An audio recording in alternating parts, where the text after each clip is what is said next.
And we're now back in the building with another episode of the Chieftains Podcast. You're now listening to Chief X, Chief Meta, Chief Drea. And we're going to go ahead and get into it today with Whyte Paternalism, Fat Joe's comments, and also Remy Ma. And the N-word shooting. The N-word shooting. Here we go. So much happening in the news and whatnot. So go ahead, buckle up, and let's get into it. With Whyte Paternalism first. Go ahead, Chief Meta. Well, Whyte Paternalism is an odd phenomenon that I describe as when somebody of the dominant society looks at something that somebody from our community does and uses it as an example to I'm not going to even call it inspiration. They're basically trying to browbeat us by using this good example of good behavior and humble behavior. Like saying, look at this man doing this. And this example is going to be the brother. Shout outs to him. Community pillar in Harlem. I scroll up through all these comments. Mo's Burgers, Mo Robinson Jr. He had a video on Vice's Munchies. So that opened up his community pillar to a wide swath of the population, which includes the dominant group.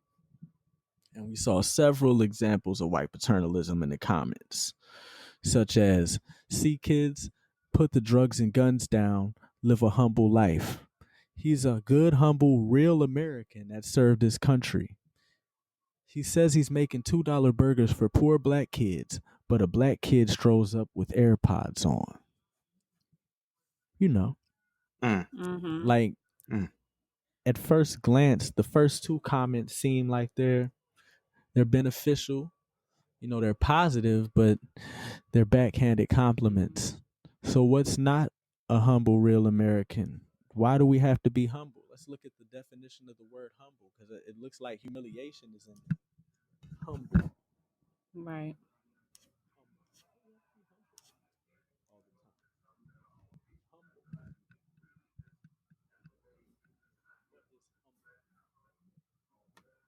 Not proud or arrogant, modest, having a feeling of insignificance, inferiority, subservience, low in rank, important, status, quality, lowly, courteously respectful.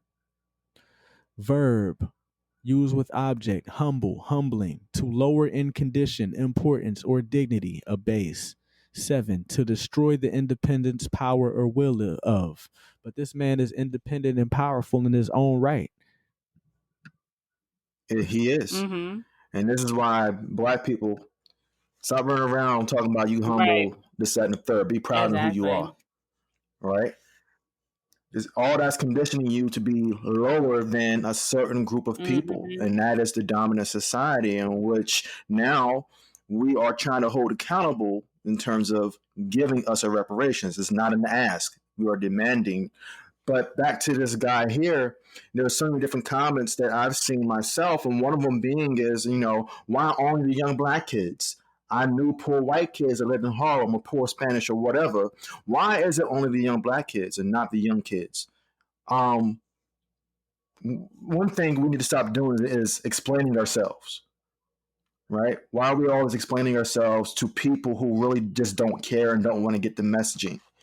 This guy right here with the $2 hamburger, he grew up probably in the area in which he represented Black Harlem at the time.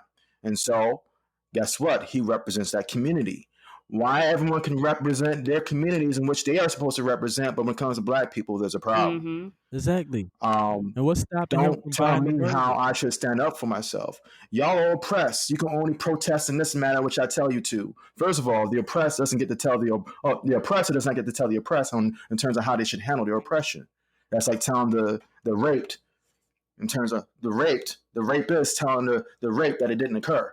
Exactly. That's gaslighting. And it's odd to see. Like, who are these people to define it? And Mr. Poor Man, that's another thing. Being poor doesn't automatically bridge you to our community. Right. It doesn't automatically make you a part of us or have much in common with us, even though a great deal of us are in poverty and below the poverty line.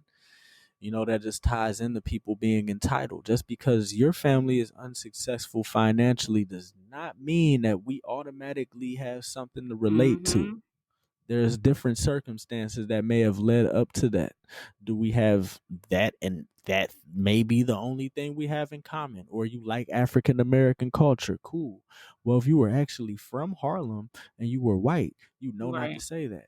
You'd also know that no one would stop you from buying a hamburger from this man for $2 with your white skin and your money. He would accept your $2 just like everybody else's. He simply wanted to emphasize his people that he loves. And it's ill, the dichotomy between these paternalistic comments. On one end, there's people saying, look at the rest of these Negroes. If you put the guns and drugs down, you can be like him and be humble. And, there's no need for the extras on that. And then on the other end, why is it only hamburgers for blacks? Looks like he doesn't need any reparations now. It's like, whoa, fam. But I understand it.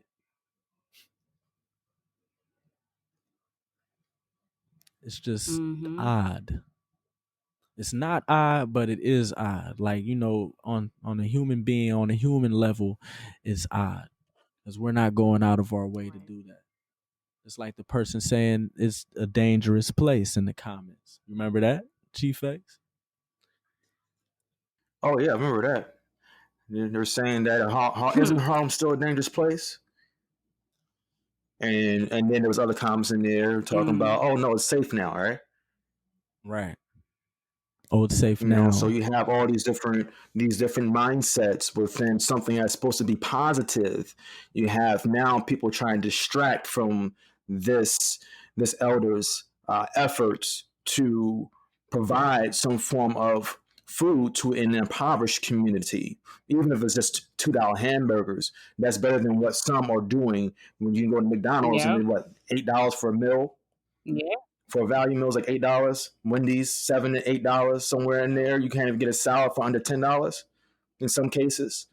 So at least with the $2 hamburger, that's better than nothing at all for some of these communities. So I applaud the man for what he's doing. I do think that we need more food trucks out there or food stands out there that offer various alternatives of food and also various prices within their foods as well. So especially with the different food deserts, and most communities that suffer from food deserts are inner city communities, and that's normally is going to be Black communities.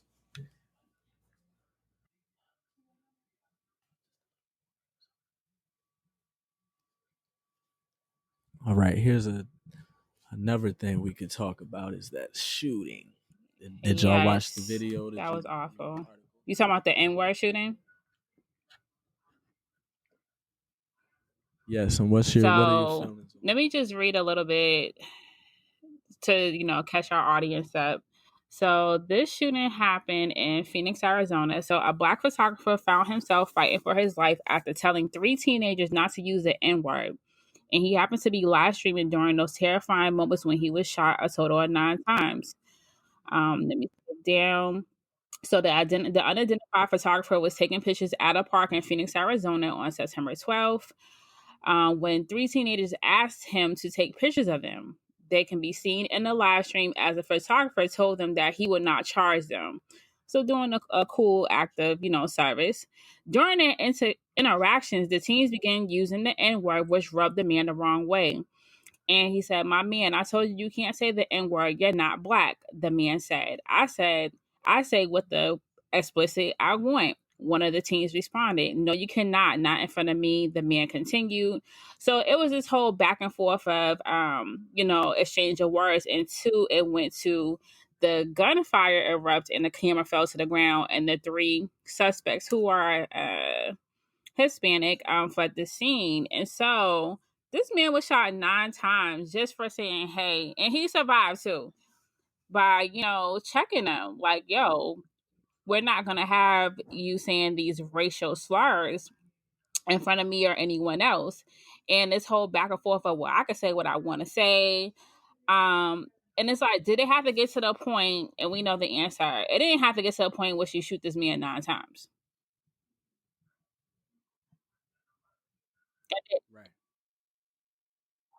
Right. It should have never got to that point. It should have been like, okay, sir, you know what, you're right. Even if you don't agree, at least have enough respect for this man's life. They didn't. Okay, all right, you're right, and just take the pictures and be about your merry way. And that's the issue with some young cats. I'm not going to say all of them, because I think there is, for the most part, when it comes to young black men, for the most part, we're going to be very respectful of those certain elders within our community. They approach us right. We're normally going, even if we don't agree, it's just going to be a nod and okay or whatever, and we'll just keep it moving. And these three individuals, Ricardo Mendoza Sanchez, Angel Ortega Romero, and the 17-year-old boy. I'm not going to assume his ethnicity, but patterns match. And these Latino individuals decided that they were so entitled to call us an allegedly repurposed slur designed to be a term of endearment and identity. They decided they were so entitled to that when someone said, no, you're not black, you can't use that they wanted to try to murder this man.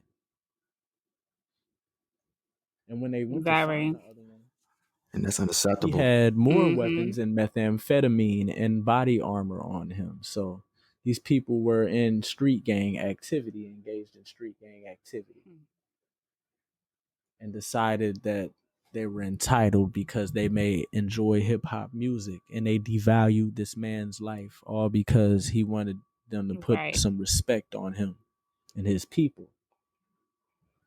And that ties into this conversation about Remy Ma defending Fat Joe saying the N-word. Now, I want to make something clear. I know there's a difference between Cuban people, Puerto Rican people. I know there's a difference between Caribbean Hispanics and people from, let's say, Mexico or South America. But there's a common lingual bond in that label that people share. And I've seen several groups of folks saying that they want to have solidarity between those groups, including Fat Joe, who said he bigs up the Latino-ness. So she was saying Fat Joe, who is a Puerto Rican man, and other Hispanic rappers should be allowed to say the N-word, and that's kind of touchy, considering their definitions and borders as far as ethnicity and race don't really match ours in their homeland, nor do people fully embrace the experience behind closed doors at home. Even though this man said sometimes Latinos may even identify themselves with African and black culture more than black people, because they're doing Santeria, which is a form of syncretized Catholicism mixed with Yoruba and other West African and Central African religions. And that's cool, but we also have hoodoo and voodoo in New Orleans and other syncretic practices ourselves. I think it's very ignorant of this person from, this background of Puerto Rico, where 70% of the population identifies as white in Puerto Rico. And if we look at Cuba, the majority of the population self-identifies as white. So that's interesting you said that. And remember when Gilliam was running for office out there in Florida, remember what happened and how so many from that community voted against him, like over 70% voted Republican, right? And this is a direct response to, because they know that if they can get close to whiteness, they can somehow access some form of power. So that's what they do. They want to identify as white because they know white is associated with power. It's true. And anything involving the black side of things, they know I don't want to be that, because anything black involves failure. and involves trash and involves the dirt, and I don't want to go there. So guess what? White it is. But now all of a sudden you got people like Fat Joe. Okay, cool. You want to talk Right. about being, you want to say have access to be able to say the N word, the second, exactly. third, Right. and we're all black, but nobody want to be Right. black. Because he Right. said, That's the thing. We're all he one said, when he it's said convenient for the you. Cubans, he said Slaves. 5 million Cubans were slaves and 3 million were actual Right. Cubans, and they integrated and had babies. No, the Right. slave masters raped their wives, and they had access to Mhm. black women, and they Right. had children. And another thing too, I wanted to mention about Cuba. I actually went to Cuba this year, and that's true that a lot of them identify as with European descent. And they still have this one village that look just like all of us here, and they identify as Afro-Cuban, and they have a direct link to the Yoruba people. And also too, they'll look at you like, oh, African Americana, and you're like, uh-huh, and then it's like they hurry up and get away from you. But then they switch up their lingo and also like their attitude when they do see a Black American in Cuba, which I thought was very interesting. That was just my experience going there. So Yeah, like, you I said they mean, got away from us? we're Like, traveling, and we whoa, as hold Black on. Americans getting called punta, all type of slurs, like even getting cussed out by little children because being Black. And then if they see us walking down the street, like we walk like everywhere, they're like rushing, like, oh no, I can't be associated with someone who, let's say, is a shade lighter than me or a shade darker than me. I gotta get away. And they will automatically know, like, Wow. you're Black American, you're shine. And like I said, when we went to this village to tour, yeah, we have toured this village, and they're isolated. When I'm telling you, they're Oh, isolated wow. from Havana. Like, they're isolated. We had to take a taxi over there, and they was like very like isolated, insulated. And they're like, oh yeah, we really don't deal with, let's say, the folks in Havana, because we still have ties to our, to Yoruba, to our ancestors. So, and a lot of times too, when the Jamaicans are, I always say, imported to Cuba, they go to that village and intermingle, because that's where socially they're accepted compared to Central Havana, Old Havana, whatever the case is. So it's an interesting journey. It's not like everyone's living amongst one another. There's insulated communities there.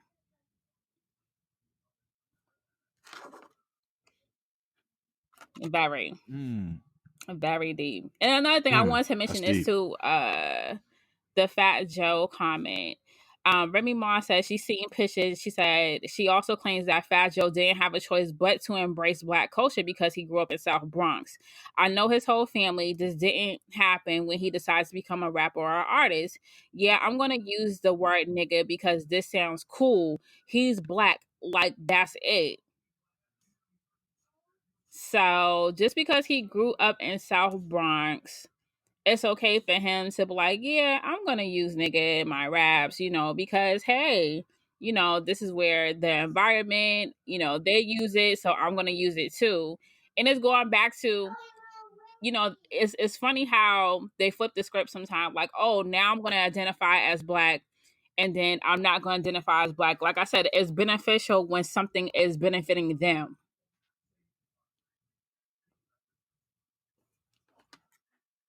Yeah. And then it goes right back to that new classification. Like when it becomes convenient, then it'll be the one Right. that's made up in the 80s. Oh wait, no, it's the new Latino movement now. It's the takeover. Wait, listen to all this reggaeton, Right. this reggaeton that we stole from Panama. Man. And that's another thing. El General does not look like Daddy Yankee. They literally blanqueamento that whole subgenre and took the melanin out, so you can see the pattern. You feel me? Like, nah, I won't need to lighten it up over here. We already have that amongst us. It's the difference between That's crazy. That's crazy. us and a lot of groups of people is their light skinned folks aren't fully blended in. Like there's still separation. Whereas us there, it wasn't like that. Yeah, we do have our talented tenth, but there's a variation within that group. There's variation within our all stratas of our group. It's not the lightest are the winners. You feel me? Over here, it doesn't work that way with us. So I think people try and bring that dynamic across in another way. Like, okay, so if we can't make that pop off as a whole in our group, we might as well make our group that in that group. It's like, nah, fam. It's not gonna work. I just wonder what the intention is. Is it that?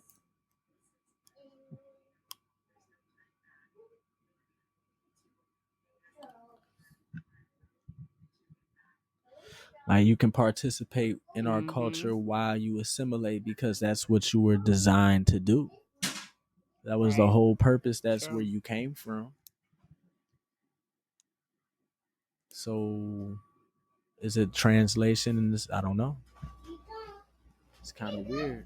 And if you juxtapose that with the convo, you know what I mean? You have to get into, okay, these people are from here, these people are from there. What do these people identify as? Because we can see the pictures of the two suspects, and they're not black. They look like they're a mixture of indigenous and Spanish. And they probably speak Spanish, and they don't identify with any native culture at all. That's another thing I see with the gerrymandering. Like, well, oh no, we're from here for real. We're natives. Like, no, you don't do any. You don't participate in that. You don't speak Nahuatl. You don't speak Taino. You don't go to powwows. There's no reservation in your home country, and you oppress the natives that are there if there are any left. So I just wonder, what's the purpose of all the Jerry? And then when are we as a whole? Like, I'm not against folks, and I know there's a large portion of Afro Latinos. And Fat Joe has, I've seen the pictures. I know what Remy Ma is talking about. Yeah, his relatives are black. Yeah, he's been around us, but still, everybody's not going to accept that, especially somebody like a Mississippi person that's not a black man to them. And it might be somebody just as light as bro, but culturally, they're not going to identify with what he identifies with. Exactly. And sad to say is we set the tone for that. We set the tone for the one drop identification process. That was the United States thing. And we didn't make that rule. We were just the ones be like, okay, we black. They said we was black, and then we carried that. Yep, I'm black and I'm proud. And in those 60s and in those critical eras, these people were not identifying as that at that point in time. They were identifying as a nationality, and they were protecting themselves as a nationality. So now that you can't use a national shield, you want to, I don't understand. I don't get it. Yeah. What are your thoughts on this? Right. No, I agree with you about the whole like United States, saying the one black, one drop rule, you black. Because you can even look at, different folks in our family, and you're like, from the lightest of light to the darkest of dark. And, even with that whole one drop rule, even, back in that time, you had people who was passing. So what's the difference with people who was passing and you have the same thing now? And it's like, well, I have to pretty much assimilate into this culture, either to reap a benefit or to save my life. Now in 2019, it's like, okay, it's more of a selfish gain. Like, well, I have to assimilate into this culture to get, let's say, more popularity, to become an influencer. Hell, you got people who are blackfishing, that's, painting their face or with makeup, having let's say a certain type of hair texture to blend in to be an influencer because there's a lack of, quote unquote, here we go with this term again, diversity and inclusion, right? So, it's a very, which we could talk about on another episode too. So we see this happen all the time. And now it's because we have social media, we have access to more, visual media. We see this happening in front of our faces. But yet, when you're a foundational Black American, you can't even access that because you have to have a certain look, a certain type of exoticism. So, yeah. Right. That is correct. Yeah, definitely. So I think we found a good place to close. For all the listeners out there, thank you for your support. Go ahead and follow us on Twitter, like our page on Facebook, share our content. If you want to support us on Patreon, go ahead and do that. Subscribe, and tell your friends about us too. Most def. Peace. See y'all next time.